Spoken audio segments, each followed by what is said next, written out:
தமிழரசு கட்சி என்னை பொறுத்த வரைக்கும் தமிழரசு கட்சி எனது முகவரி அல்ல. சுமந்திரனுக்கும் எனக்கும் தனிப்பட்ட எந்த விரோதமும் அல்ல. அவருக்கு விரோதம் இருக்கிற எனக்கு தெரியாது. என்னை பொறுத்த வரைக்கும் அரசியலில் எதிரி என்று வைத்துக் கொள்வோமே, அரசியலில் எதிரியை நாங்கள் முகம் கொடுக்க வேண்டும். ஆனால் எங்களோடு இருக்கிற துரோகிகளுக்கு நாங்கள் முகம் கொடுக்க முடியாது. சுமந்திரன் அப்படி ஒரு தீர்மானத்தை எடுக்கின்ற பொழுது நீங்கள் எல்லாரும் அங்கே தான் இருந்தீங்க. அந்த தீர்மானம் எடுப்பதற்கு அப்படி அனுமதி வழங்கப்படுகிறது. சுமந்திரனுடைய நெருக்கமானவர், நான் வசனத்தை அழகாக பாவிக்க வேண்டும் என்பதற்காக கௌரவமாக பேசுகிறேன். வாக்கெடுப்பு இருந்தால் ரகசிய வாக்கெடுப்பு நடத்தப்பட வேண்டும். தலைவருக்கு அப்படித்தான் நடந்தது. இப்போ ரகசிய வாக்கெடுப்பு நடத்தப்பட வேண்டும். இது கடைசி எப்படி வாக்கெடுப்பு நடந்தால் பள்ளிக்கூட பிள்ளைகளை கையை தூக்குங்கள் என்ற மாதிரி அவர் கையை தூக்கி சொல்லும்போது இன்ன பெயரை சொல்லுகிறார். இது கலந்துரையாடல் என்படியால் நான் கூட்டத்தை விட்டு வெளியேறிவிட்டேன். அதன் பிறகு இந்த தீர்மானங்கள் எடுக்கப்பட்டிருக்கின்றன. ஸ்ரீதரன் கூறினார், அப்படி பொது வேட்பாளரை ஆதரித்தவருக்கு ஒழுக்காற்று நடவடிக்கை எடுப்பதாக இருந்தால் 2018 இருந்து இது கௌரவ முன்னாள் நாடாளுமன்ற உறுப்பினர் சுமந்திரனுக்கு எதிராக முதலில் ஒழுக்காற்று நடவடிக்கை எடுங்கள். அந்த தெரிவுகள், அந்த பட்டியல் எப்படி அங்கீகாரம் அளிக்கப்படும்? அந்த அங்கீகாரம் அளிக்கிற போது நீங்கள் இருக்க அங்கீகாரம் அளிக்கப்படவே இல்லை. தான் காலையில் கூறிய விடயத்தையே மாலையிலே மாற்றக்கூடிய சக்தி உள்ளவர் சுமந்திரன். அதற்கு ஒரு காரணம் சொல்லுவார். மற்ற தனிப்பட்ட முறையில் சுமந்திரனுக்கு வணக்கம் கண்டாலும் ஹலோ சுமான்ட்டு போய்விடுவோம். வணக்கம். மற்றுமொரு சமகாலம் கருத்தாடற்களம் நிகழ்ச்சியினூடாக உங்களை சந்திப்பதில் மகிழ்ச்சி. இன்றைய தினம் நாங்கள் இப்பொழுது பாராளுமன்ற தேர்தலுக்கான வேட்புமனு தாக்கல்கள் செய்யப்பட்டு நிறைவடைந்திருக்கின்றன. ஆனால் முக்கியமாக நாங்கள் தமிழ் கட்சிகள் சிலவற்றில் இருக்கின்ற குழப்பங்கள் சம்பந்தமாக செய்திகளில் பார்த்திருக்கிறோம். அந்த வகையில் தமிழர்களின் பாரம்பரிய அல்லது தாய் கட்சி என்று அடையாளப்படுத்தப்பட்டிருக்கின்ற இலங்கை தமிழரசு கட்சி சார்ந்து பல்வேறு விதமான விமர்சனங்கள் எழுந்திருப்பதை பார்க்கக்கூடியதாக இருக்கிறது. அந்த வகையில் அந்த கட்சியிலிருந்து தன்னுடைய ராஜினாமாவை அறிவித்த ஜனாதிபதி சட்டத்தரணி KV தவராஜா அவர்களை நாங்கள் இன்றைய தினம் எங்களுடைய கலையகத்துக்கு அழைத்து வந்திருக்கின்றோம். வணக்கம். வணக்கம். முதலாவதாக நான் நினைக்கிறேன் உங்களுடைய தமிழரசு கட்சியினுடைய நியமன குழு 5ஆம் திகதி மற்றும் 6ஆம் திகதி வவுனியாவில் ஒரு கூட்டத்தை செய்கிறார்கள் வேட்பாளர்களை தயாரிப்பதற்காக. நான் நினைக்கிறேன் யாழ் தேர்தல் மாவட்டத்திற்கான வேட்பாளர் பட்டியல் அறிவிக்கப்படுகிறது. அன்று அந்த அறிவித்தல் ஒரு சொற்ப நேரத்துக்குள் கொழும்பு கிளையின் தலைவர் பதவியிலிருந்தும் கட்சியிலிருந்தும் நான் விலகுகிறேன் என்ற ஒரு அறிவிப்பு விடுக்கப்பட்டிருக்கிறது. இதற்கு முதலும் பல்வேறு விமர்சனங்களை நீங்கள் கட்சி ரீதியாக கட்சிக்குள்ளும் வெளியிலும் செய்திருந்த நீங்கள், ஆனால் எந்த ஒரு அடிப்படையிலையும் கட்சியை விட்டு வெளியேறுகிற சிந்தனையில் நீங்கள் இருக்கையில் கட்சியை பாதுகாக்க வேண்டும், கட்சியை நெறிப்படுத்த வேண்டும் என்கின்ற ஒரு தீர்க்கமான நிலைப்பாட்டில் உறுதியாக இருந்த நீங்கள் ஏன் திடீரென்று ஒரு பதவி விலகலை அறிவிக்கின்ற நிலைக்கு தள்ளப்பட்டீங்க? நிச்சயமாக இந்த விடயத்தை பொறுத்தவரையிலே நான் தமிழரசு கட்சியோடு இன்று நேற்றல்ல சட்டக்கல்லூரியால் வெளியேறிய பின்னர் 1981ஆம் ஆண்டு மாவட்ட அபிவிருத்தி சபை தேர்தலிலே திரு மாவை சேனாந்தராஜ் அவர்களுடன் சில தேர்தல் பிரசாரங்களில் ஈடுபட்டேன். அவ்வேளையிலே நல்ல நினைவிருக்கின்றது. அப்பொழுதுதான் யாழ்ப்பாணத்து பொது நூலகம் எரிக்கப்பட்டது. அதன் பிறகு 83 கலவரத்தின் பின்னர் நான் திரும்பவும் கொழும்புக்கு வந்து என்னுடைய தொழிலை ஆரம்பிக்க வேண்டி வந்ததனால் அங்கேயும் ஒரு அரசியலில் ஒரு மாற்றம் ஏற்பட்டது. அங்கே எங்களுடைய இளைஞர்களுடைய வரலாறு துவங்கிய நேரம்.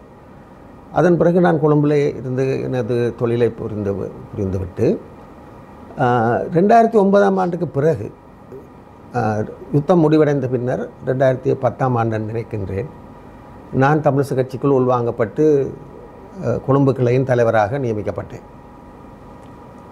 ஆகவே அந்த கொழும்பு கிளையின் தலைவராக நியமிக்கப்பட்டு ஏறத்தாழ 14 ஆண்டுகளாக தலைவராக, அதாவது கடந்த 6ஆம் தேதி வரைக்கும் நான் தலைவராக என்னுடைய கடமையை செய்து கொண்டு வந்தேன்.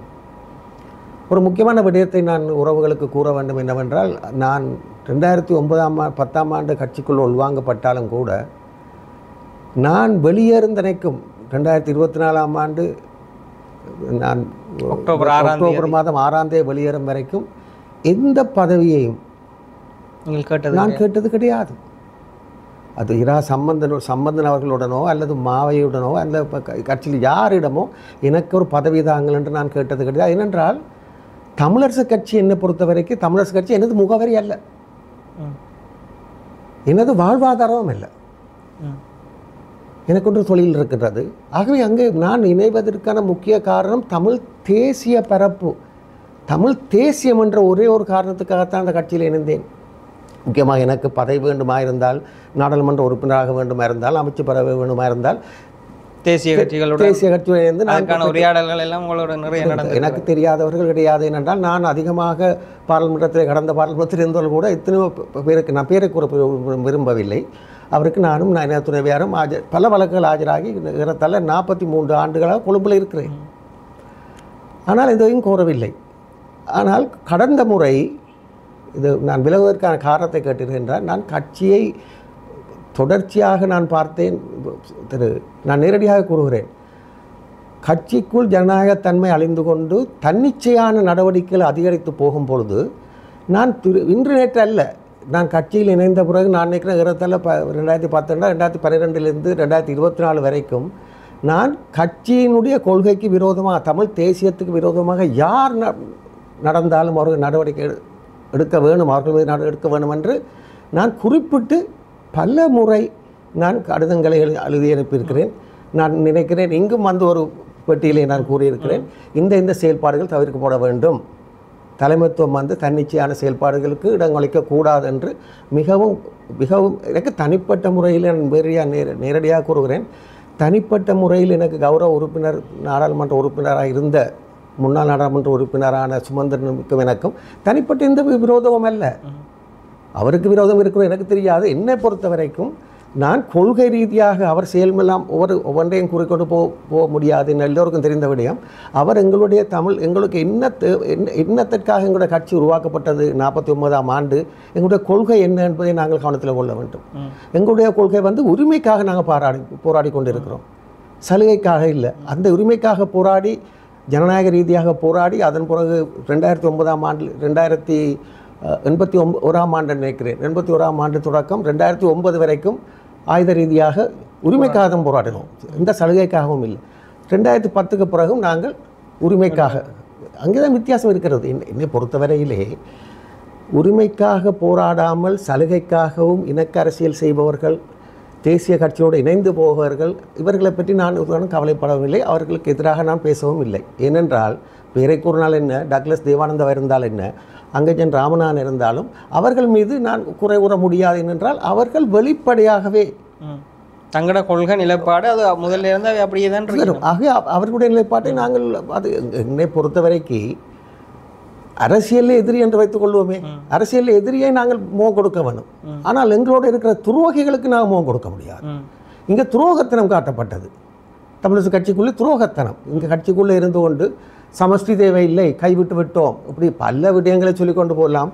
சர்வதேச விசாரணை முடிந்து விட்டது, இவ்வாறெல்லாம் கூறிக்கொண்டு இந்த கட்சி, நான் வெளிப்படையாக கூறுகிறேன், 2009ஆம் ஆண்டுக்கு பிறகு 22 ஆசனமாக இருந்தது. இன்றைக்கு தேசிய பட்டியலோடு சேர்ந்து 5 ஆசனமாக இருக்குது. நான் அடிக்கடி கூறும் விடயம் என்னவென்றால், கட்சி தேய்ந்து கொண்டு போகிறது, அது நிச்சயமாக அமாவாசை சந்திக்க போகிறது என்பதை நான் அது திரு மாவை சம்பந்தர் ஐயா அவர்களுக்கு, அவருடைய வயதை கருதி நான் ஐயா என்கிறேன், அவருக்கு அனுப்பியிருக்கிறேன் கடிதம். ஆனால் எந்த விதமான நடவடிக்கை எடுக்கவில்லை. இன்று கட்சி இந்த நிலைமைக்கு போனதுக்கு காரணம் முக்கியமாகவே ஆளுமையற்ற திரு மறைந்த சம்பந்தரும் மாவையும் அங்கே நான் தவிர்க்க முடியாது. அவரும் சரியாக செயல்பட்டார் என்று கூற முடியாது. அவரும் கட்சி தலைமை பதவியிலிருந்து விலகுவதாக அறிவித்திருக்கிறார். என்னுடைய ராஜினாமாவை அவர் விலகு மூலம் அது உறுதிப்படுத்தப்படுகிறது. என்னென்றால் நான் செய்த சரியென்றது தான், இல்லை தலைவரே இப்போ விலகிவிட்டார். ஆகவே நான் தொடர்ந்து கூறிக்கொண்டு வரேன், கட்சி ஆளுமையின்மை இப்படி செய்ய வேண்டாம் என்று எத்தனையோ தரம் கடிதம் கொடுத்து பார்த்தேன், ஒன்றுமே நடக்கவில்லை.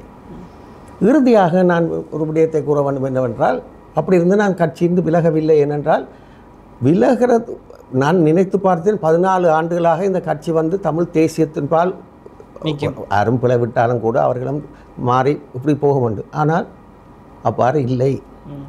இப்போ அது எல்லாத்துக்கு இறுதியாக நடந்த விஷயங்களை பார்க்க, இது நீண்ட பட்டியல்.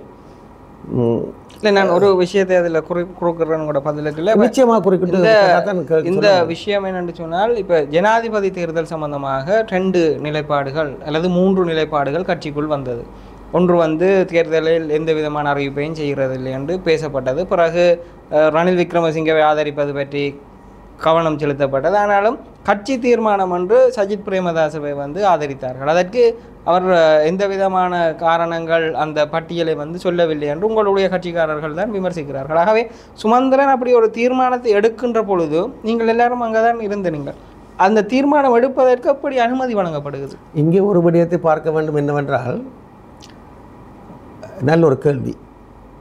கட்சியை பொறுத்தவரையிலே அதாவது தொடர்ச்சியாக மத்திய குழு உறுப்பினராக தெரிவு செய்யப்பட்டவர்கள் அதிகமாக சுமந்திரனால் தான் உள்வாங்கப்பட்டவர்கள், பெரும்பான்மையானவர்கள்.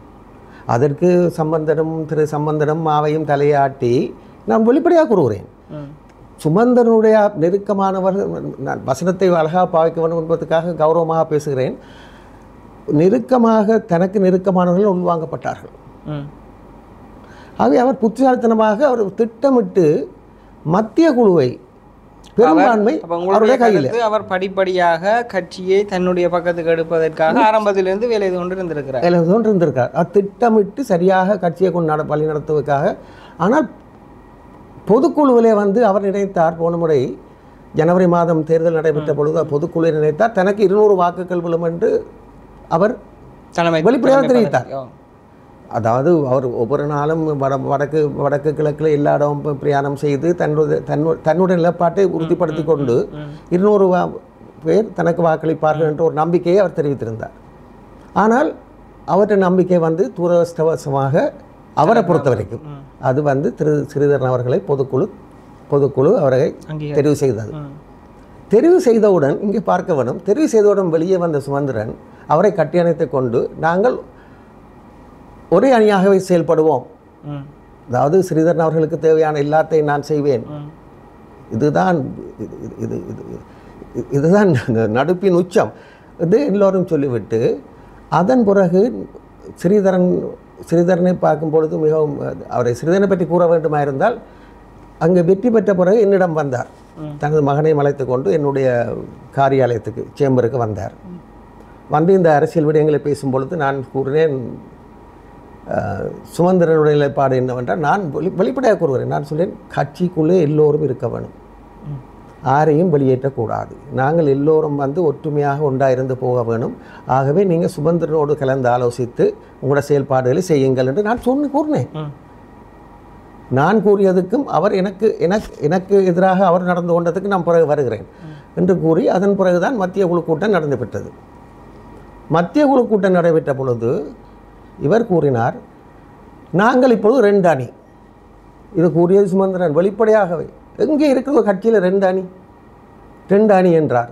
மத்திய குழு கூட்டத்திலே 2 அணி என்றவுடன் நான் ஒரு அணி, ஸ்ரீதரன் ஒரு அணி என்று 2 அணியாக பிரிந்து விட்டார்கள். அங்கே மத்திய குழு பொதுக்குழு உறுப்பினர்கள் அனைவரும் வந்திருக்கிறார்கள் தேர்தலுக்காக, அவர்கள் அழைக்கப்பட்டிருந்தார்கள். இவர் கூறினார், மத்திய குழுவில் கூறினார், செயலாளர் தனக்கு செயலாளர் பதவி வேணும் என்றார். முதலிலே கூறினார், வடக்கு கிழக்கை பொறுத்தவரைக்கு வடக்கிலே தலைவர் தெரிவு செய்யப்பட்டால் சம்பிரதாயபூர்வமாக கிழக்கு செயலாளர் கொடுக்க வேண்டும் என்பது எங்களுடைய சம்பிரதாயபூர்வமான செயல்பாடு. அதையும் விட்டு, ஏனென்றால் செயலாளர் தான் ஒரு கட்சியிலே முக்கியமான பதவியோடும் அதிகாரம் மிக்க பதவியும் செயலாளருக்கு உண்டு. ஆகவே செயலாளர் தனக்கு வேண்டும் என்றார். செயலாளர் வேண்டும் என்ற பிறகு இது எல்லாம் திட்டமிட்டாங்க நடைபெற்ற விஷயங்கள்.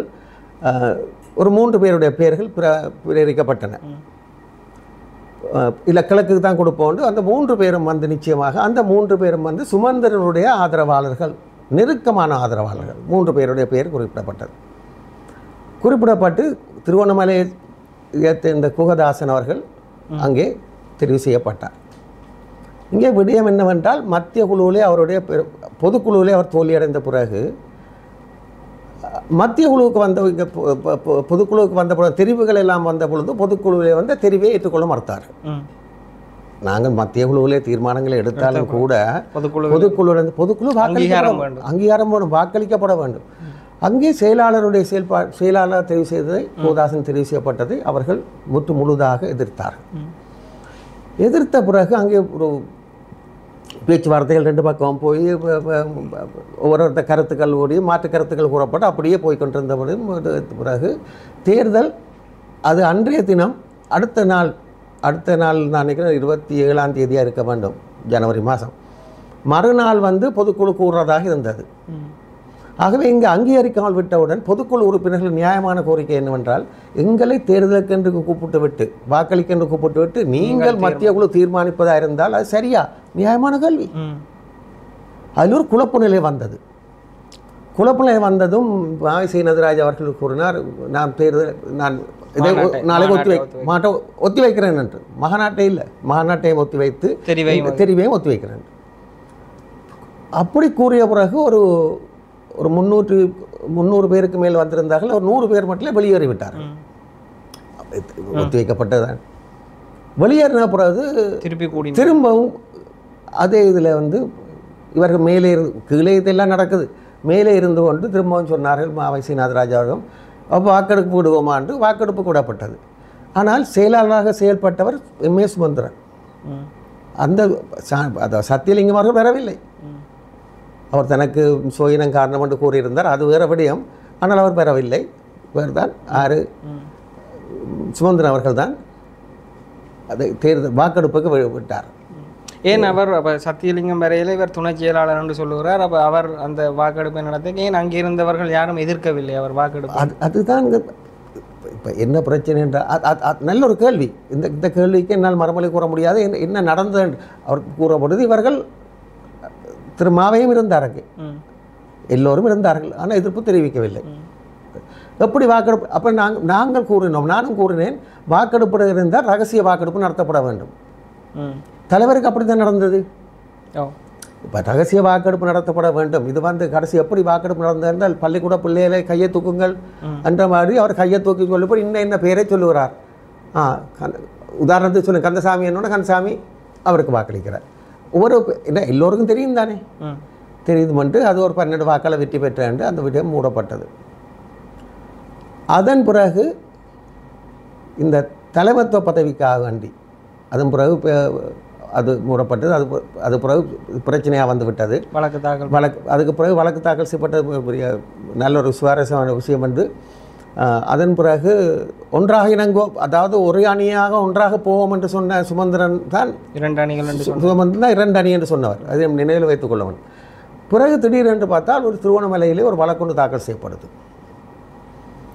அந்த வழக்கு உள்விடயங்களை நான் கூற வரவில்லை. வழக்கு இப்பொழுதும் தவணையில் இருப்பதனால் அதை பற்றி கூற வரவில்லை. ஆனால் இந்த வழக்கு தாக்கல் செய்யப்பட்ட திருவண்ணாமலையிலும் யாழ்ப்பாணத்திலும் தாக்கல் செய்யப்பட்ட வழக்கு தாக்கல் செய்தவர் திருவண்ணாமலையைச் சேர்ந்தவர். அவர் ஒரு சாதாரண உறுப்பினர், ஆயுட்கால உறுப்பினர். அவர் மத்திய குழுவிலையும் இல்லை, பொது அரசியல் குழுவிலும் இல்லை, ஒன்றிலும் இல்லை. அவருக்கு இவ்வளவு அக்கறை வந்தது என்று எனக்கு தெரியவில்லை. ஆனால் இந்த வழக்கு தாக்கலுக்கு பின்னணி யார் என்பது எல்லோருக்கும் தெரிந்த விஷயம். அது வழக்காளியா என்னன்றது நான் வெளிப்படையாக ஒன்றும் கூற வரவில்லை. ஆனால் இந்த வழக்குக்கு பின்னணி யார் என்பது எல்லோருக்கும் தெரிந்த விடயம். இந்த வழக்கு முடிந்தால் பல விடயங்களை கூற முடியும். ஆனால் வழக்கு தவணையில் இருப்பதனால் அதை தவிர்த்து அந்த விடயத்தை பிறகு நான் ஏனென்றால் நீங்களும் இப்போ கட்சியிலிருந்து விலகினபடியால் அந்த விடயத்தை முடித்துவிட்டு நாங்கள் முதல் பேசிய ஜனாதிபதி தேர்தல் விடயத்துக்கு வருவோம். இந்த வழக்கு இப்பொழுது நீதிமன்றத்தில் இருக்கிறது. நீங்கள் ஒரு தரப்பினுடைய சட்டத்தரணியாக ஆஜராகிற நபர் இப்பொழுது கட்சியிலிருந்து விலகிவிட்டீர்கள். அந்த வழக்கு செயற்பாடுகளில் தொடர்ந்தும் பங்கு பெற சிந்தனை இருக்கிறதா, இல்லை அதிலிருந்தும் நீங்கள் விலக போகிறீர்களா? நல்ல ஒரு கேள்வி. என்னென்றால் ஒரு விடயத்தை பார்க்க வேண்டும். இதில் 2ஆம் எதிராளிக்காகவும் ஸ்ரீதரன் அவர்களுக்கும் குகதாசன் அவர்களுக்கும் நான் ஆஜராகிறேன், தெரிவு செய்யப்படுதல் அவருக்கு. இந்த வழக்கு இப்பொழுது 14ஆம் தேதி வருகின்றது.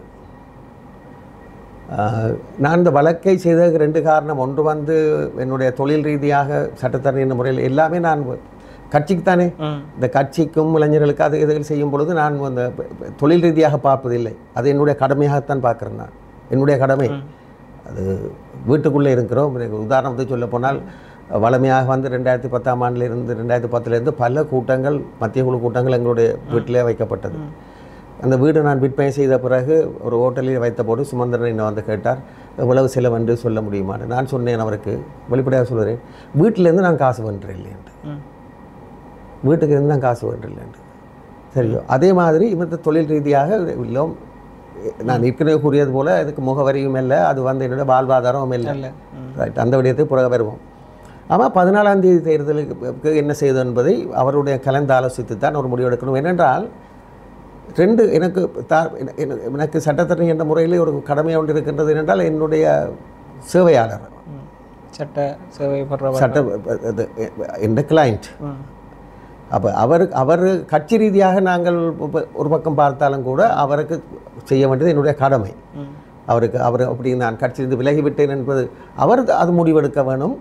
உங்களை தொடர்ந்து வைக்கிறதா அல்லது வேறு யாரும் பொருத்தமானவரை, அவருக்கு விருப்பமானவரை, பொருத்தமானவரை வைக்கிறதா என்பதை யார் தீர்மானிக்கணும்? சேவை பொருணர் தான் தீர்மானிக்க வேணும். நான் தீர்மானிக்க முடியாது. ஆனால் நீங்கள் அவர் தொடர்ந்து உங்களை வைத்திருக்கணும் என்று விரும்பினால் நீங்கள் அந்த நிச்சயமாக எனக்கு தனிப்பட்ட முறையில் பிரச்சனை இல்லை. சரி, நான் கொள்கை ரீதியான பிரச்சனை வேறு, தனிப்பட்ட பிரச்சனை வேறு. எனக்கு தனிப்பட்ட பிரச்சனை யாரோடையும் இல்லை. அவருக்கு பிரச்சனை இருக்கோ என்னோட எனக்கு தெரியாது.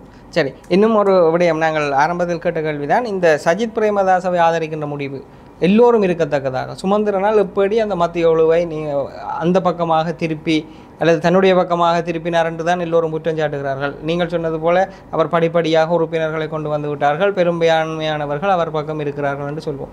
ஆனாலும் யாரும் எதிர்ப்பு தெரிவிக்கவில்லை. வெளியில் வந்து பகிரங்கமாக ஒரு சிலரை தவிர, நீங்கள் அதனை விமர்சித்தீர்கள், அதே போல் ஒரு சிலர் அதனை சொன்னார்கள். ஆனால் பகிரங்கமாக நாங்கள் இதனை எதிர்க்கிறோம் என்று சொல்லுகின்ற அளவுக்கு இல்லை. ஏனென்றால் மத்திய குழு கூட்டம் நிறைவடைகிறது, ஒவ்வொரு மத்திய குழு கூட்டமும் நிறைவடைகிறது. தலைவரும் செயலாளரும் எப்படி செல்லுகிறார்கள் என்றும் தெரியாது, ஏனையவர்கள் எதிர்க்கின்றவர்களும் எப்படி போகிறார்கள் என்று தெரியாது. ஆனால் அவர் ஊடக பேச்சாளராக அல்லது ஊடகங்களுக்கு அந்த கூட்டங்கள் சம்பந்தமாக வெளிப்படுத்துகின்ற பொழுது அவர் அங்கே எடுத்த தீர்மானங்களை நியாயப்படுத்துகிறார், சில விடயங்களை வெளிப்படுத்துகிறார், பல விடயங்கள் வெளியில் வருவதில்லை, கட்சி சார்ந்த விஷயங்கள். அப்போ தொடர்ச்சியாக அவர் மீது குற்றச்சாட்டு செலுத்தப்படுகிறதே தவிர, ஆனால் எவ்வாறு அவர் அந்த கட்டுப்பாட்டை பிரயோகிக்கிறார் என்கிறது சம்பந்தமாக தொடர்ந்தும் கேள்வி இருக்கிறது. விமர்சனம் செய்பவர்கள் ஏன் மத்திய குழுவில் கூடுதலான அழுத்தங்களை பிரயோகித்து அந்த தீர்மானங்களை மாற்ற முயலவில்லை என்ற கேள்விகளும் இருக்கிறது. இப்பொழுது நீங்கள் சொன்னது போல பெரும்பான்மையானவர்கள் அவருக்கு ஆதரவு என்று சொல்லலாம். ஆனால் வேட்பாளர் விடயத்தில் நியமன குழுவின் நிலைமை எப்படி இருக்கிறது? ரெண்டு விஷயங்களை, ரெண்டு கேள்விகளை கேட்டிருக்கிறீர்கள் நீங்கள். ஒன்று வந்து ஜனாதிபதி தேர்தலிலே வந்து தீர்மானம் எடுக்கப்பட்டது ஒன்று வேட்பாளர், ரெண்டாக பிரித்து பார்ப்போம். ஜனாதிபதி இதில் வந்து என்னென்னு சொன்னால் 4 முறை மத்திய குழு கூடியது, நடந்தவற்றை அப்படியே கூறுவது. 4 முறை கூடும் பொழுதும் செயலாளர் அறிவிப்பார், அதாவது ஜனாதிபதி தெரிவு சம்பந்தமாக கலந்துரையாடல், தீர்மானம் எடுக்க வேண்டியதில்லை, இந்த கலந்துரையாடல் தொடர்ச்சியாக நடந்து கொண்டு வந்தது. அதன் பிறகு 3வது கலந்துரையாடலிலே ஒரு தீர்மானம் எடுக்கப்பட்டது.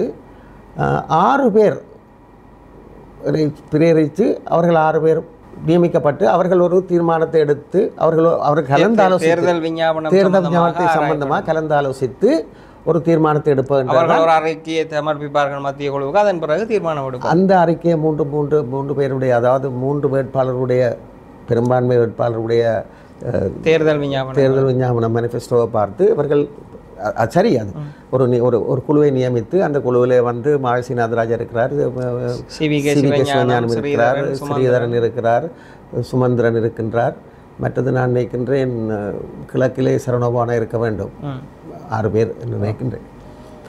அப்போ தீர்மானம் எடுக்க வேண்டும் என்று சரணமா இல்லை, அவர் கூட்டத்தில் இருந்தார், ஆனால் பங்கு பெற்றவில்லை, கூட்டத்தில் பங்கு பெற்றவில்லை. முக்கியமான 4 பேர் இருந்தார்னு வைப்போம். சத்தியலிங்கம் இருந்தார், அப்போ 6 பேர் என்ற சரி. அப்போ 6 பேரில் வந்து இப்போ எடுத்த பிறகு திரும்பவும் நான் நினைக்கிறேன் 1ஆம் தேதியாக இருக்க வேண்டும் என்று நினைக்கிறேன். என்னுடைய நினைவுகளுடைய வகையில் அன்று வந்து கூட்டம் கூடப்பட்டது. இப்போ 18ஆம் தேதி தான் இந்த தீர்மானம் எடுக்கப்பட்டது. 1ஆம் தேதி கூட்டம் கூடி நானும் மத்திய குழுவுக்கு போய் வவுனியாவில் நடந்தது. போனால் இதுதான் அந்த சுமந்திரனுடைய செயல்பாட்டை சரியாக கணிக்கவும் பெற முடியாதபடியால் தான் இந்த செயல்பாடு நடந்தது என்னென்றால் அன்றைய கூட்டத்துக்கு போகும்பொழுது 26 பேர் வந்திருந்தார்கள், நான் உட்பட.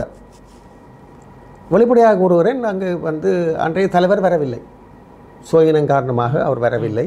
அது நியாயம், அது அதில் நியாயமாத்தன்மை இருக்கிறது, ஒருவர் வருவது. அப்படி ஸ்ரீதரன் வெளிநாடு சென்று விட்டார், செல்கிறார். அப்போ ஸ்ரீதரன் கூறியிருக்கிறார், இவருக்கு கடிதம் மூலம் அறிவித்திருக்கிறார் செயலாளருக்கும், இப்படி நான் போகின்றபடியால் கூட்டத்தை அதை தீர்மானம் எடுப்பதை தள்ளி வையுங்கள் என்று அறிவித்திருக்கிறார். அதே போல் தலைவரும் அறிவித்திருக்கிறார், நான் தலைவருக்கு கூறப்பட்டிருக்கிறது கலந்துரையாடல் மட்டும்தான் என்று. இந்த விடயம் ஒன்றும் எங்களுக்கு தெரியாது. ஆனால் நான் இருக்கும் பொழுது நான் கூறினேன், எனக்கு தெரியாது அன்றைய தீர்மானம் எடுக்கப்படும் போது. சுமந்திரன் அவர்கள் கூறினார் இப்படி இவருடைய சஜித் பிரேமதாசருடைய மேனிஃபெஸ்டோவின் படி அவரை ஆதரிக்கிறது தான் சரி என்று ஒரு கூறினார்.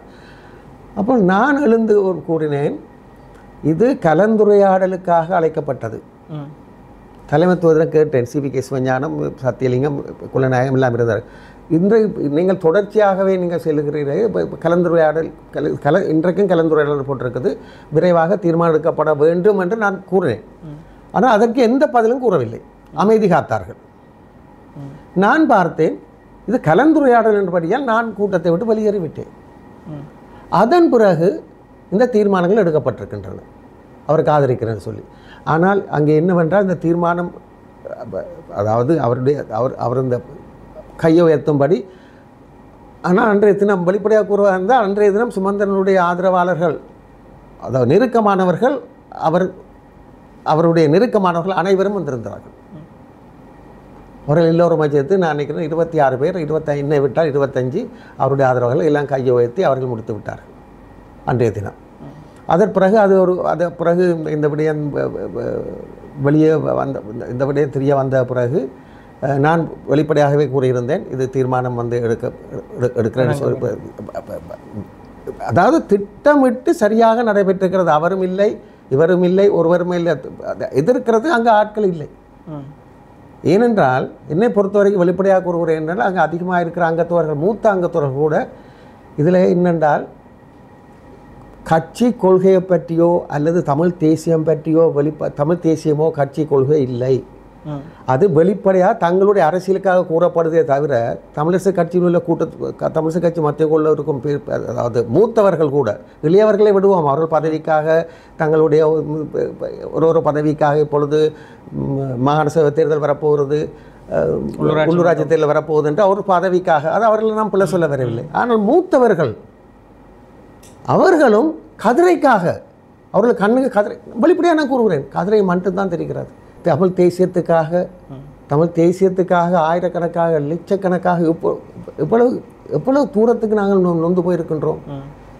அந்த வேதனை, துயரம், துன்பங்களை இவர்களுக்கு எந்த அக்கறையும் இல்லை.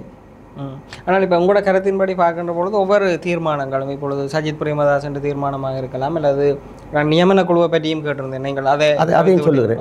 அது நியமன குழு விடயம்னா நல்ல ஒரு விடயம், இந்த விடயத்தை பார்க்க வேண்டும் என்னவென்றால் 11 பேர் இருந்தீர்கள். ஆனால் இப்பொழுது சொல்லுகிறீர்கள் 11 பேர் இருந்தோம், ஆனால் சுமந்திரனினுடைய பட்டியல் தான் இறுதி செய்யப்பட்டிருக்கிறது. அதில் பொதுவாக சொல்லுகிறார்கள், கிராம வழக்கில் பாவத்துக்கு இறங்கி ஸ்ரீதரனுக்கு ஆசனம் வழங்கப்பட்டிருக்கிறது என்று சொல்லப்படுகிறது. ஆனால் ஸ்ரீதரன் ஏன் தன்னுடைய ஆதரவாளர்களையோ அல்லது தனக்காக நின்றவர்களை உள்வாங்குவதற்கு அவருக்கு ஏன் இயலுமை இல்லாமல் போனது? அவர் ஏன் அந்த வாதாட்டங்களை செல்லவில்லை? நீங்கள் நியமன குழுவில் இருந்தீர்கள், அந்த நிலைமை எப்படி இருக்கிறது? வழக்கமாக நீங்கள் ஒவ்வொரு குழுக்களிலும் பங்கு பற்றி இருக்கிறீர்கள், ஆனால் இந்த நியமன குழுவில் நீங்கள் தவிர்க்கப்பட்டிருக்கிறீர்கள். அதற்கு என்ன காரணம்? இந்த விடயத்தை நாங்கள் பார்க்கணும். இதுதான், அதாவது நான் கட்சியை விட்டு விலகும் எண்ணம் எனக்கு இருக்கவில்லை. 2 காரணங்களுக்கு தான் விலகினேன். ஒரு காரணம் இந்த காரணம்தான். நியமன குழுவிலே 11 பேருடைய பெயர் வாசிக்கப்பட்டது கடந்த மத்திய குழு கூட்டத்திலே, இறுதி நேரத்தில். என்றால் 9 மணிக்கு கூட்டம் துவங்கியவுடன் இவர்கள் ஏற்கனவே பொது வேட்பாளரை ஆதரித்தவர்களுக்கு எதிராக ஒழுக்காற்று நடவடிக்கை எடுக்க வேண்டும் என்று திட்டமிட்டே அந்த விடயத்தை துவங்கினார்கள். ஏனென்றால் அவர்களுக்கு தேர்தல் நியமனம் கொடுக்கக்கூடாது அவர்களது ஒழுக்காற்று நடவடிக்கை எடுக்கப்பட வேண்டும் என்று சரியாக ஒரு ட்ரையலுக்கெல்லாம் போய் திட்டமிட்டு வந்து அது ஒரு ஒரு டெலிட்ராமா மாதிரி நடந்தது இந்த விஷயம். அப்போ நான் எழும்பி கூறினேன், அந்த விஷயத்தை மற்றும் ஒழுக்காற்று நடவடிக்கை எடுக்கிற விடயங்களை நீங்கள் இப்பொழுது கூறாமல், தேர்தலுக்கு இன்னும் 12 நாள் தான் இருக்கின்றது, 12-13 நாள் இருக்கிறது. நீங்கள் தேர்தல் விடயத்தை மட்டும் அந்த விடயத்தை மட்டும் ஆராய வேண்டுமே தவிர ஒழுக்காற்று விஷயத்தை ஆராயக்கூடாது. இங்கே ஒழுக்காற்று விஷயம்தான் ஆராயப்பட்டது 2 மணி வரைக்கும். ஸ்ரீதரன் கூறினார், அப்படி பொது வேட்பாளரை ஆதரித்தவருக்கு ஒழுக்காற்று நடவடிக்கை எடுப்பதாக இருந்தால் 2018 இருந்து இது கௌரவ முன்னாள் நாடாளுமன்ற உறுப்பினர் சுமந்திரனுக்கு எதிராக முதலில் ஒழுக்காற்று நடவடிக்கை எடுங்கள். அவருக்கு எதிராக 2018ஆம் ஆண்டிலிருந்து சர்வதேச விசாரணை முடிந்து விட்டது என்றார். அப்படி சமஷ்டியை கைவிட்டோம் என்றார். அப்படி எத்தனையோ விடயங்கள் இருக்கின்றது. அதாவது கொள்கை ரீதியாக, நான் தனிப்பட்ட முறையில் சொல்ல, கொள்கைக்கு விரோதமாக கட்சியை கொண்டு நடத்த அப்போ அந்த விடயத்தை எடுத்த பிறகு அதன் பிறகு இந்த விடயத்துக்கு வந்தோம். அது பிறகு திடீரென்று எடுத்து ஒவ்வொரு கொழும்பிலே போட்டியிடுவதா அந்த விடயம் வந்தது.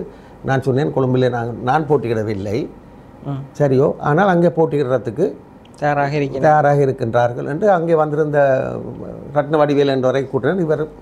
இவரும் கொழும்பு கிளை, அவரும் அதை விட மிதிலா ஸ்ரீ பத்மநாதன் என்று செயலாளர் அவர்கள் போட்டியிடுவார்கள் என்று. ஆனால் கொழும்பு கிளையை பற்றி எதுவுமே கதைக்கவில்லை. ஆனால் இப்போ கொழும்பு கிளை போட்டியிடுவது இப்போ தொடர்ச்சியாக நாங்கள் சில மலையக கட்சிகளுடன் இருக்கின்ற நட்பு சக்திகள் என்று பார்க்கின்ற அடிப்படையில் நாங்கள் கொழும்புகளில் போட்டியிடுறதை தொடர்ச்சியாக தவிர்த்து வந்தாங்க. இந்த முறை என்னதுக்காக அதை போட்டியிட வேண்டும் என்று இருக்க முக்கிய காரணம் என்றால், கொழும்பில் சில வாக்குகளை பெற்றுவிட்டால் தாங்கள் தேசிய பட்டியலில் ஒன்று அடைந்து விடலாம் என்பதுதான். கொழும்பிலே போட்டி போட வேண்டும் என்று கூறுகிற சகல கட்சிகளுடைய நோக்கம், வெளிப்படையாக நான் சொல்கிறேன், நோக்கம் இங்கே வாக்குகள் கிடைத்தால் அங்கே தேசிய பட்டியலில் தாங்கள் ஒருவர் வருவார். ஒரு தேசிய பட்டியல் ஆசனத்துக்காக இங்கே அதை தங்களோட தேசிய பட்டியல் ஆசனத்தை பார்க்குறார்களே தவிர இங்கத்தே மலைய கட்சிகள் தொடர்ச்சியாக என்னை பொறுத்த வரைக்கும் மலைய கட்சிகள் தொடர்ந்து வெற்றி பெற்று, மனோகரன் இருந்தாலும் வெற்றி பெற்று கொண்டு வருகிறார். அவராவது ஒரு பிரதிநிதி இருக்க வேண்டும் நாடாளுமன்றத்தில். அவரை பொறுத்தவரை தமிழ் முற்போக்கு கூட்டணி வந்து நான் நினைக்கிறேன் இலங்கை தமிழரசு கட்சியுடன் அல்லது தமிழ் தேசிய கூட்டமைப்புடன் ஒரு நட்பு சக்தியாக தொடர்ந்து பயணித்து வருது. அப்படி இருக்கிற போது நீங்கள் இதை போட்டியிடுறதுக்கான தீர்மானத்தை எடுக்கிற பொழுது நீங்கள் என்ன அபிப்பிராயத்தை சொல்லி? இல்லை, நான் அது போட்டியிட இந்தபடியே கலந்தாலோசிக்கப்பட்டது இப்படி வரும் என்று சொல்லி நான் கூறினேன், அதை நீங்கள் தீர்மானித்துக் கொள்ளுங்கள் என்று.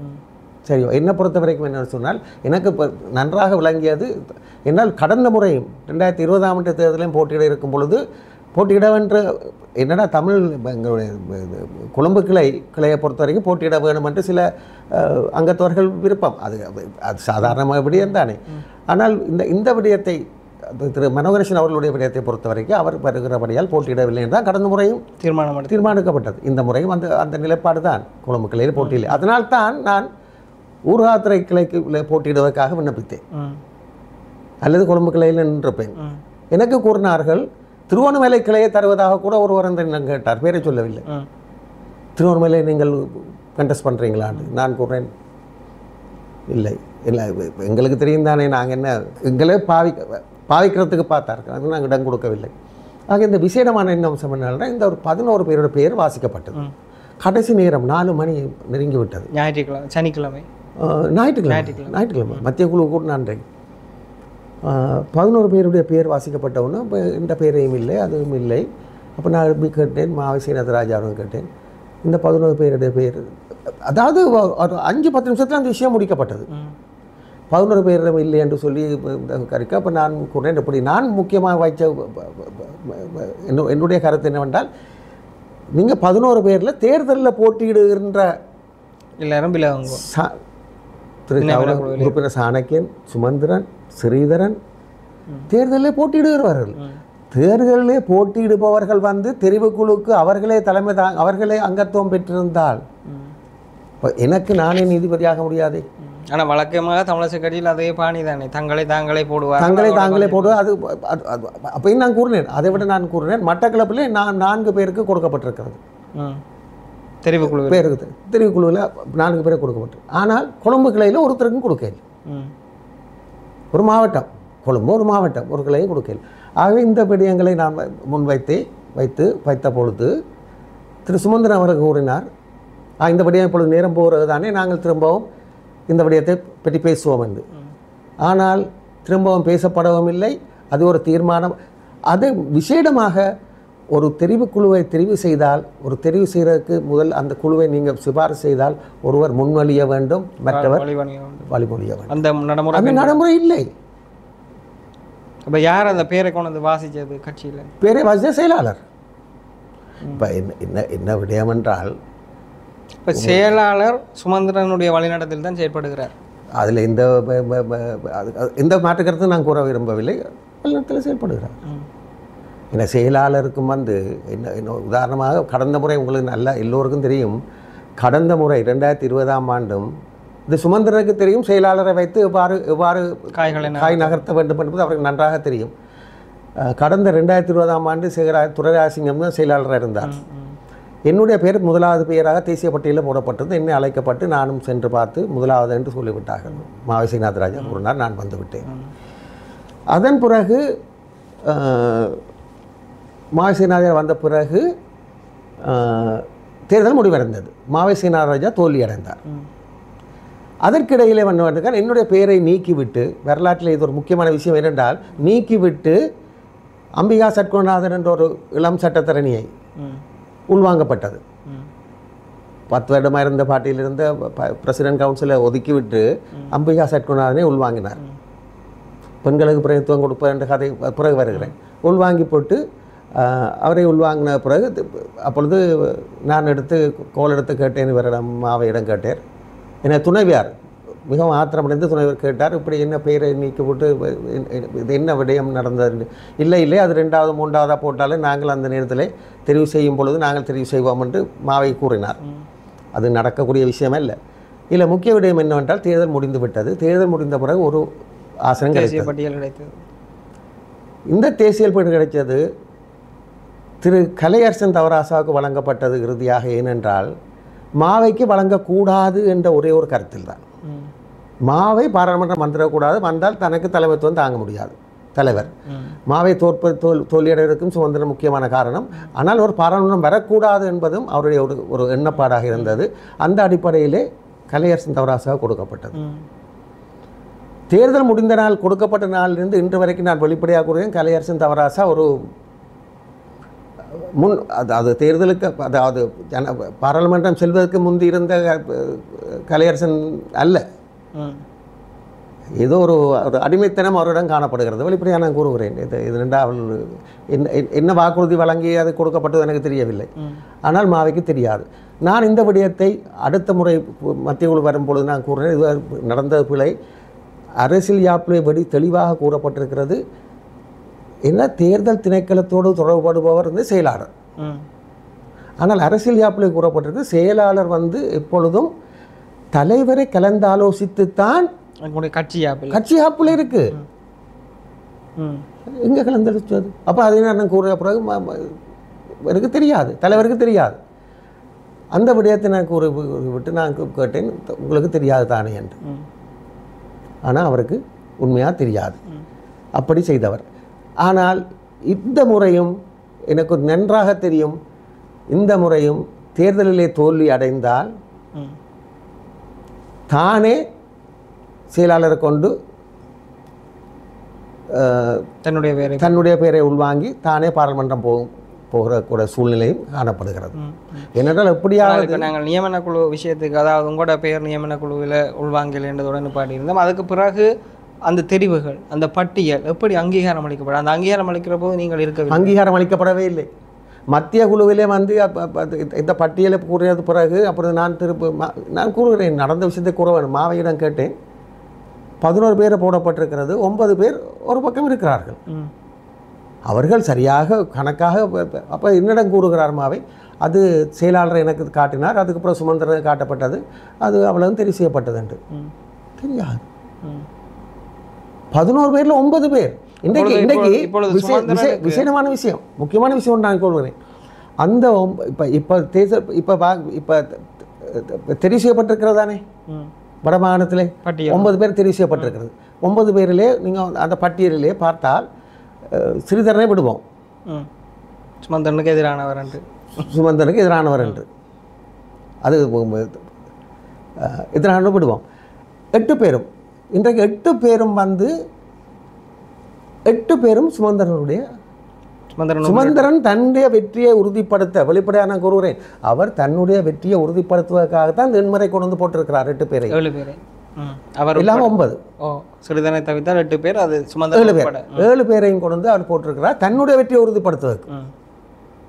பிறகு அதுக்கு பிறகு இந்த கட்சியில் இருக்க வேணுமா? நான் இல்லை அதுக்கு. ஆனால் இப்போ நீங்கள் நியமன குழுவிலே இல்லை. இந்த பட்டியல் சொல்லப்படும் பொழுதும் நீங்கள் அதை எதிர்த்திருக்கிறீர்கள். ஆனால் அங்கே இருக்கிற மற்றவர்கள் ஸ்ரீதரன் போன்றவர்களுக்கு இப்போ இந்த விடயத்தை ஸ்ரீதரனுக்கு நிச்சயமாக அனுமானிக்க முடியும். ஏனென்றால் அவர் தேர்தலில் போட்டியிடுறார். இப்போ தனக்கு இந்த பட்டியலுக்குள் தனக்கு ஒரு ஆதரவு வேலை இல்லை என்றதை அவருக்கு அனுமானிக்க முடியும். அவர் எதிர்த்தாரா?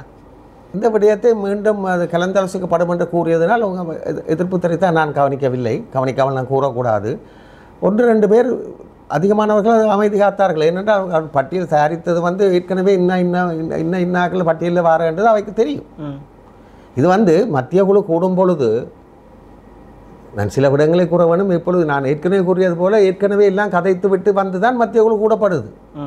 அவரோட பாத்திரங்களை அவரோட ஒழுங்காக நடித்து விட்டு போகிறார்கள். இந்த விடயத்தை கொண்டு வருவோம். மத்திய குழு கூட்டத்துக்கு முதல் சுமந்திரனால் வந்து அந்த கூட்டத்தில் என்னென்ன நடக்கணும்ன்றது ஏற்கனவே திட்டமிடப்பட்டு அது காய் நடத்தப்படுது. அந்த சாணக்கியத்தை எதிர்த்து அந்த சமாளிப்பதற்கு ஆக்கள் இல்லை தமிழிசை கட்சியில் இல்லை. 10 வருஷமாக 10 14 வருஷமாக நான் அவருக்கு தனிப்பட்ட முறையில் அது இன்னொரு விடயத்தை பத்திரிகைகளையும் வந்திருந்தது. இந்த மத்திய தெரிவு நடக்கும் பொழுது திரு மாவை அவர்கள் நான் கேட்ட பிறகு மாவை அவர்கள் போய் அந்த தலைவர் கூறுகிறார் தவராசாவும் அகிலன் முத்துக்குமாரசாமியும் சசிகலாவையும் உள்வாங்க வேண்டும் என்று. உடனே சுமந்திரன் கூறினாராம் எனக்கு எதிராக தவராசா எத்தனை முறைப்பாடுகள் செய்யிருக்கு. ஏதோ தனிப்பட்ட முறைப்பாடு ஒன்று நான் செய்ய இல்லை. போலீஸில் போய் முறைப்பாடு போடவும் இல்லை. கட்சிக்குள்ளே நடந்து கொள்கிற முறைக்கு நான் அதுக்குத்தான் நான் இப்பயும் சொல்கிறேன். எனக்கு அவர் தனிப்பட்ட முறையில் கோபமும் இல்லை. அது எனக்கு போட்டவர் ஆனபடி அவர் இல்லை, அகிலன் இல்லை, சசிகலாவும் இல்லை. சசிகலா ஏன் இல்லை என்று சொன்னதும் அது எல்லோருக்கும் தெரிஞ்ச விஷயம். சசிகலாவுக்கு நடந்த அநியாயங்கள் 2020 அதை ஒரு பக்கம் வைப்போம். இந்த 3 பேரும் வேணுமா இருந்தால் எந்த பேரை நீக்குங்கள் என்றாராம். அப்போ எங்கே போகுது சர்வாதிகார தமிழரசு கட்சி? எங்கே போகுது? இவர் செயலிழந்தவர். ஏனென்றால் அனைத்து மத்திய குழுவிலே எந்த முடிவு எடுத்தாலும் தலைவர் பேருக்கு தலைவராக போய் இருந்துட்டு வரலாமே தவிர அவருக்கு அவருடைய தீர்மானம் 3 பேரை கூட தெரிவுக்குழுவிலே 3 பேரை போட முடியவில்லை. 5 பேரை குறைஞ்சது 4 பேர் 5 பேரை போட்டிருக்கலாம். அதையும் போடவில்லை. தெரிவு செய்யப்பட கூட தன்னுடைய ஸ்ரீதரன் இப்போ தனியே 1 8 இதுதான் நிலைமை. அப்போ இந்த நிலைமையில் நான் தொடர்ந்தும் அதாவது நான் ஏற்கனவே கூறுற மாதிரி கப்பல் கவலை போகுது. இந்த மாலுமே எந்த நாளும் இதை செய்து கொண்டு வந்து இப்போ இறுதி கட்டத்துக்கு வந்துட்டார். கப்பலை கவுக்கிறதுக்கு வந்துட்டார். அவருக்கு தமிழ் தேசியமோ அதுன்றது முக்கியம் இல்லை. அவருக்கு என்ன பொறுத்தவரையில் சில பேருக்கு அவருக்கும் ஒருவருக்கும் என்ன தேவை என்றால் எப்படியாவது பாராளுமன்றத்துக்கு வென்று எப்படியாவது நாங்கள் எங்களோட சலுகையில உரிமையில உங்களுக்கு தெரியும் தானே. ஜனாதிபதி தேர்தல் நடக்கிறதுக்கு 1 மாதத்துக்கு முந்தி என்ன மாதிரி இந்த பெட்டிகள் மாறின என்ன மாதிரி எல்லாம் ரேஸ் ஓடுனன்றது எல்லோருக்கும் தெரிஞ்ச விஷயம். சில பேர் சிங்கப்பூர்லேயே போய் அங்கே டிபாசிட் பண்ணிட்டு ஒரே நாளில் வந்தது. அப்படி எத்தனையோ விடயங்கள் இருக்குது. பணம் எப்படி அதாவது லஞ்ச ஒழிப்பு ஆணைக்குழு என்பது சாதாரணமாக ஒரு 100 ரூபா 500 ரூபா 1000 ரூபா வாங்குறவனுக்கு தான் இருக்குது. கோடிக்கணக்கான வேண்டவனுக்கு லஞ்ச ஆணைக்குழு இல்லை. தமிழரசு கட்சியில் இருக்கிறவர்களும் ஜனாதிபதி தேர்தல்கள் தீர்மானங்கள் எடுக்கிறதுக்காக இந்த மாதிரி பண பரிமாற்றங்களில் பங்கேற்றிருக்கிறேன். இல்லை நான் அப்படி தமிழரசு கட்சி என்று இல்லை. தமிழரசு கட்சி இல்லை. தமிழ் தேசிய கூட்டமைப்பு வைப்போமே அது இப்போ இல்லை. தமிழ் தேசிய கூட்டமைப்பு இல்லை. ஜனநாயக தமிழ் தேசிய கூட்டம் அது அந்த விடயம் உங்களுக்கு தெரியும் நினைக்கிறேன். நான் ஒருவன் மட்டும்தான் எதிர்ப்பு தெரிவித்தேன். ஜனநாயக தமிழ் தேசிய கூட்டமைப்பு உடைக்கக்கூடாதுன்னு சொல்லி 2023ஆம் ஆண்டு ஜனவரி மாதம் எல்லோரும் என்னென்றார்கள் உள்ளூராட்சி தேர்தலுக்காக வேண்டி தனிச்சு கேட்க வேணும் என்று தனிச்சு கேட்க வேணும் என்று உடைத்து விட்டு பிறகு இப்போ சொல்லுகிறார்கள் எங்களிடம் பிரிந்து போனவர்கள் வந்து இணைந்து கொள்ளுங்கள். நான் எனக்கு இன்னொரு பிழையினம் என்னவென்றால் எதையுமே நான் ஒழித்து வைப்பதில் வெளிப்படையாக கூறுவது. நான் தவறென்றால் கூறுங்கள். தொழில் ரீதியாக வேற விடயம், கட்சி ரீதியாக நாங்கள் கட்சி என்றது இது எங்களுடைய சொந்த வீடு அல்ல. இது எங்களுக்கு நாங்கள் இடைக்காலத்தில் வந்து குடியிருந்து இந்த கட்சியை பராமரிக்கிறது தான் எங்களோட செயல். ஆனால் நீங்கள் கட்சி ஆனால் இன்னும் ஒரு விஷயம், இப்போ இதில் நீங்கள் நியமன குழுவில் இல்லையா, ஆனால் உங்களுக்கு அந்த நியமன குழு கூட்டங்களில் நடந்த விஷயம் அல்லது பங்கேற்றிருந்தீர்கள் என்ற அடிப்படையில் சனிக்கிழமை நடந்த ஊடகவியலாளர் மாநாட்டில் திரு சுமந்திரன் அவர்கள் சொல்லுகிறார்கள், கட்சியில் இருந்து ஏலவே பாராளுமன்ற உறுப்பினர்களாக இருந்து அல்லது கேட்டு தோல்வி அடைந்தவர்களை நாங்கள் மீண்டும் கட்சிக்குள்ளே உள்வாங்குறேன் என்று. ஆனால் இப்போ நாங்கள் பட்டியலை பார்க்க ஆர்னால்ட் அவர்கள் உள்வாங்கப்பட்டிருக்கிறார்கள். அதே போல் மட்டக்களப்பில் ஞானமுத்து ஸ்ரீதேசன் போன்றவர்கள் உள்வாங்கப்பட்டிருக்கிறார்கள். ஏன் இந்த திடீர் மாற்றம், எவ்வாறு மாற்றப்பட்டது? அதைத்தான் நான் சொல்லுகிறேனே, அங்கே முழு சர்வாதிகாரம் தான். சர்வாதிகாரம் சில இடங்கள் சர்வாதிகாரம் வேணும், ஆனால் இந்த சர்வாதிகாரம் தன்னலம் கருதித்தான் இந்த சர்வாதிகாரம் காணப்படுகிறது. என்னவென்றால் இவர் தோல்வியடைந்தோல் வரக்கூடாது என்று. ஆனால் அப்படின்னா சசிகலாவுக்கு இடம் கொடுக்கவில்லை, அங்கே பார்க்க வேண்டும். தனக்கு தேவையானவர்களுக்கு தனக்கு தேவையானவர்களுக்கு இடம் கொடுப்பார். அங்கே அந்த அந்த கணிப்பு பிழைத்து விட்டது. முன்பே தேர்தலில் தோல்விட்டோர் வரக்கூடாது என்றது அந்த நிலைப்பாட்டை தொடர்ந்து கடைப்பிடிக்க முடியவில்லை. ஏனென்றால் ஆர்னால்டை உள்வாங்க வேண்டும் என்பது அது ஒரு காரணமாக இருக்கலாம். ஆகவே வெளிப்படையாக தான் கூறிய விடயத்தை தான் காலையில் கூறிய விடயத்தையே மாலையிலே மாற்றக்கூடிய சக்தி உள்ளவர் சுமந்திரன். அதற்கு ஒரு காரணம் சொல்லுவார். இப்போ இருக்கிற உங்களோட கருத்தின்படி பார்த்தால் கட்சியினுடைய தீர்மானங்கள், கட்சியினுடைய செயற்பாடுகள், கட்சியினுடைய நடவடிக்கைகள் அனைத்திலும் சுமந்திரனுடைய கை தெளிவாக ஓங்கி இருக்குது. இப்போ கட்சி உங்களை போன்றவர்கள், நீங்கள் வெளியேறிவிட்டீர்கள். திரு மாவை சேனாதிராஜா ராஜினாமா கடிதத்தை கொடுத்துவிட்டு பார்த்து கொண்டிருக்கிறார். சசிகலா ரவிராஜ் அவர்கள் இன்னொரு கட்சியில் வேட்புமனுவில் கையொப்பமிட்டு சமர்ப்பித்திருக்கிறார். இன்னும் சிலர், நான் நினைக்கிறேன் தமிழரசு கட்சியில் இருக்கிற சில இளைஞர்கள் சுயேட்சையாக போட்டியிடுகிறார்கள். இந்த நிலைமைகளுக்குள் கட்சியினுடைய எதிர்காலம் எப்படி இருக்க போகுது? நான் ஏற்கனவே கூறியவில்லை, மிகவும் கவலைக்குரிய விஷயம். மிகவும் ஒரு வேதனையான ஒரு சில இழப்புகள் அந்த வேதனை உணர்வுகள் மிகவும் இந்த கட்சியை பழக்குவதற்காக இவ்வளவு போராட்டங்கள் நடத்தப்பட்டது. இவ்வளவு ஒரு தமிழ் மக்களுக்கென்று குரல் கொடுக்க, தமிழ் சமூகம் எங்கட இனத்துக்கென்று குரல் கொடுக்க உள்ள முக்கியமான கட்சி. இந்த கட்சிக்கு இந்த நிலைமை, இதை நான் தொடர்ந்து கூறிக்கொண்டு வந்தேன். இதற்கு காரணம் 2010க்கு பிறகு வந்த தலைமைத்துவங்கள். வெளிப்படையாக கூறுகிறேன், தலைமைத்துவங்களோட பலவீனம். சும்மா என்று கூறி கடைசியாக கட்சி படு பாதாளத்தில். இப்பொழுது ஸ்ரீதரனுடைய நிலைமை என்னவாக இருக்க போகிறது? ஸ்ரீதரன் இப்போ நீங்கள் பதவி விலக ஸ்ரீதரனோட கதைச்சிங்களா, அல்லது நீங்கள் விலகின அறிவிப்பை அடுத்து ஸ்ரீதரன் உங்களோட பேசினாரா? இல்லை, ஸ்ரீதரன் என்னோட கதைத்தார். அதிகமாக கதைக்க கிடைக்கவில்லை. ஆனால் நான் ஒரு விடயத்தை மட்டும் நான் தெளிவாக கூறுகிறேன், இந்த உறவுகளுக்கும் தெளிவாக கூறுகிறேன் என்னவென்றால், நான் விலகிய பிறகு நான் செய்தது சரி என்பது எனக்கு நினைத்து பார்க்க முடியாத தொலைபேசி அழைப்புகளும், அதாவது புலம்பெயர் நாடுகளிலும் இங்கிருந்து தொலைபேசி அழைப்புகளும் என்னுடைய அழைத்து அவர்கள் எனக்கு நான் செய்த முடிவு சரி என்று ஆதரிக்கிறார்கள். முழுதாக ஆதரிக்கிறார். இந்த முடிவு சரி. இன்னும் சின்ன பிள்ளைக்கும் தெரியும் ஏன் ஐயா அங்கே இருக்கிறீங்கண்டு. இப்போ நான் எவ்வளவு சம்பந்தருக்கு சொல்லி, மாவைக்கு சொல்லி பார்த்தேன், சம்பந்தருக்கு சொல்லி பார்த்தேன். நான் ஒருவன் தான். ஏன்னா எனக்கு மாவட்ட சபைக்கோ அல்லது இந்த மாகாண சபைக்கோ அல்லது முனிசிபல் கவுன்சிலுக்கோ அல்லது இது போக வேணுமா, எந்த பதவியாக எடுக்க வேண்டிய ஆசை இல்லை. ஏற்கனவே கூறியவில்லை, எனக்கு பதவி எனக்கு எங்கே நேரம் இருக்கின்றது. மக்களுக்கு சேவை செய்ய வேணுமென்ற இருக்கிற என்ன இறுதி காலத்தில் நான் கூறுவது போல் என்னென்றால், எங்களுக்கு 2 விஷயத்தை நான் மறந்துடக்கூடாது. ஒன்று எங்கிட்ட நேரம் எவ்வளவு கோடி இருந்தாலும், எவ்வளவு பில்லியனாக இருந்தாலும், பில்லியனாக இருந்தாலும் கூட நேரம் எடுக்க முடியாது, கொடுத்து வண்ட முடியாது. மற்றது மரணத்தை நாங்கள் அந்த தேதி குறிப்பிடப்பட இன்றும் வரலாம். ஆனால் அந்த வேளையிலே நாங்கள் ஏதாவது எங்களுக்கு நன்றாக சிந்தித்து பார்க்க வேண்டும். எங்களுடைய இறுதி காலகட்டத்தில் என்றாவது ஒரு நாள் எல்லோருக்கும் வரப்போகிறது. அது வரைக்கும் நாங்கள் என்ன செய்தோம் இந்த சமூகத்துக்கு, இந்த மண்ணுக்கு நான் என்ன செய்தேன் என்றது மிக முக்கியம். அதாவது ஒரு பேரை கெடுப்பதற்கு ஒரு விஷயம் காணும், ஆனால் பேரை வளர்ப்பதற்கு 40 வருடம் 50 வருஷமாலும் வளர்க்க முடியாது.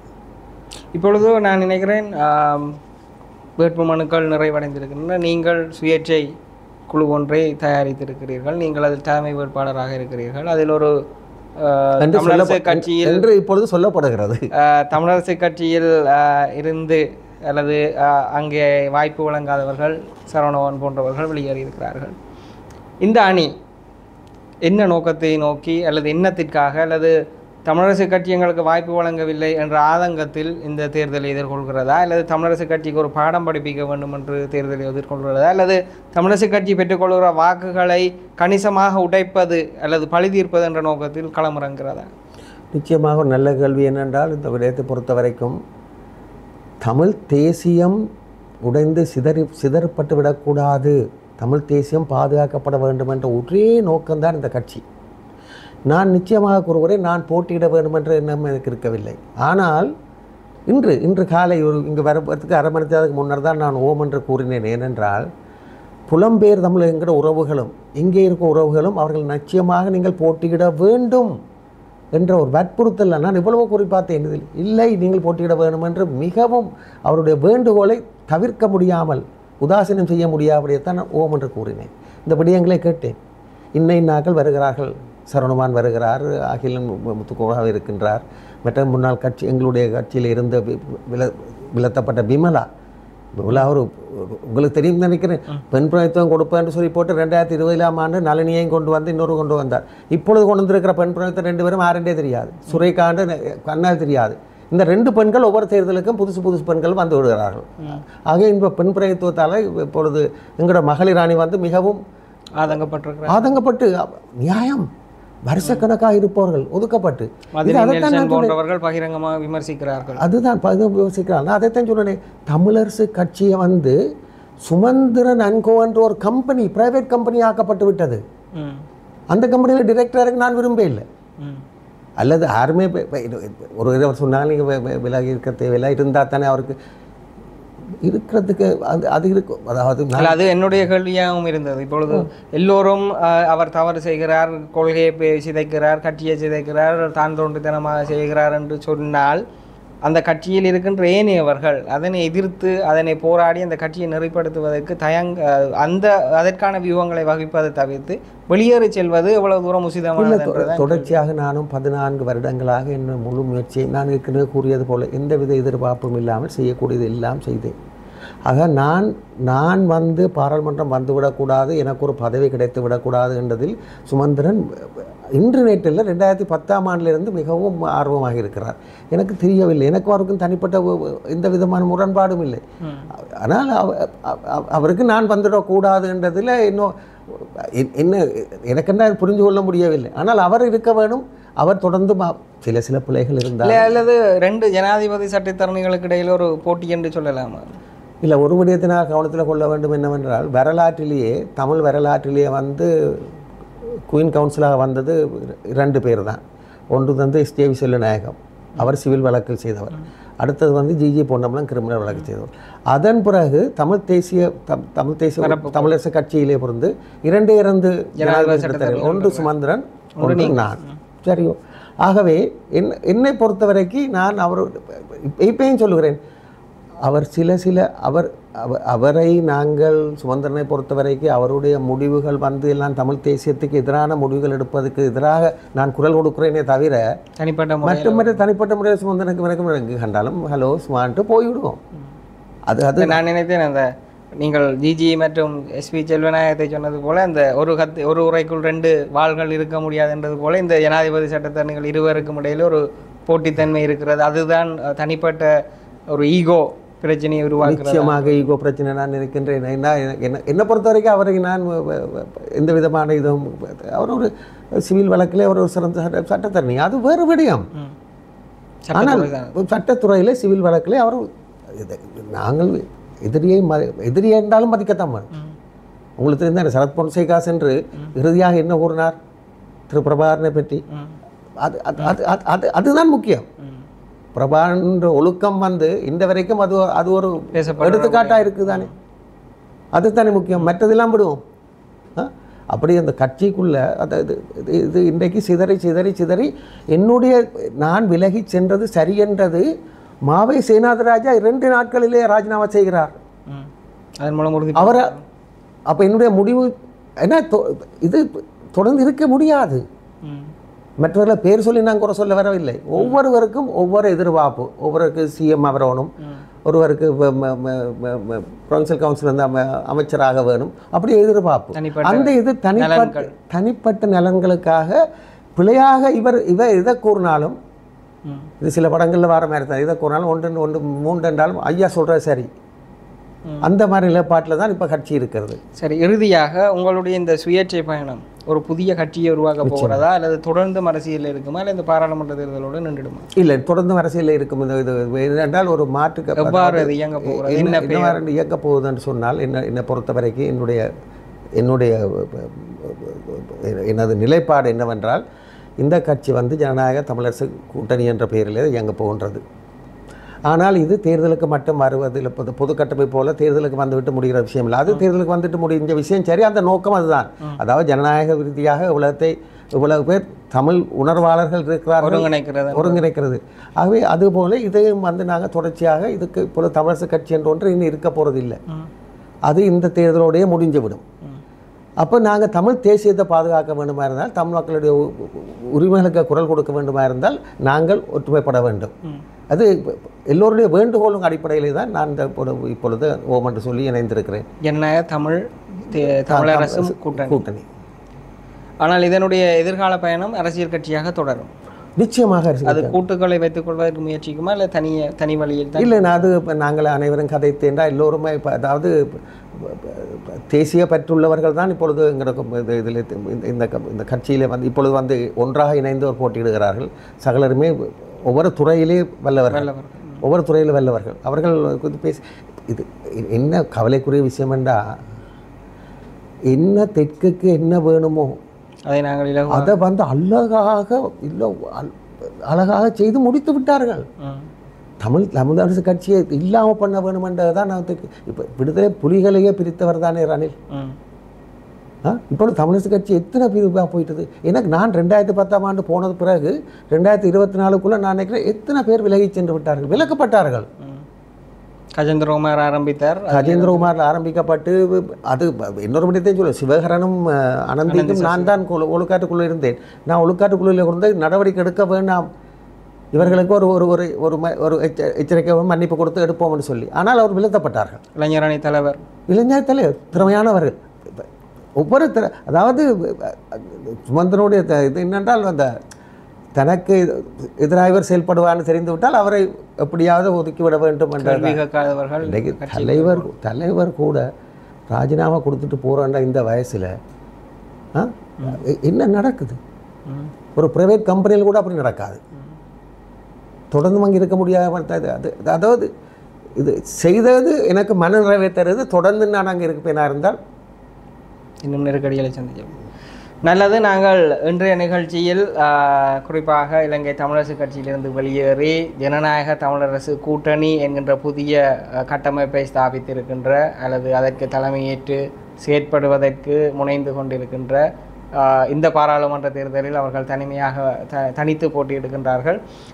அதனுடைய தலைமை வேட்பாளராகத்தான் அறிவிக்கப்பட்டிருக்கின்றார். அந்த வகையில் ஜனாதிபதி சட்டத்தரணி KV தவராசா அவர்கள் எங்களுடைய கலையகத்துக்கு வருகை தந்திருந்தார்.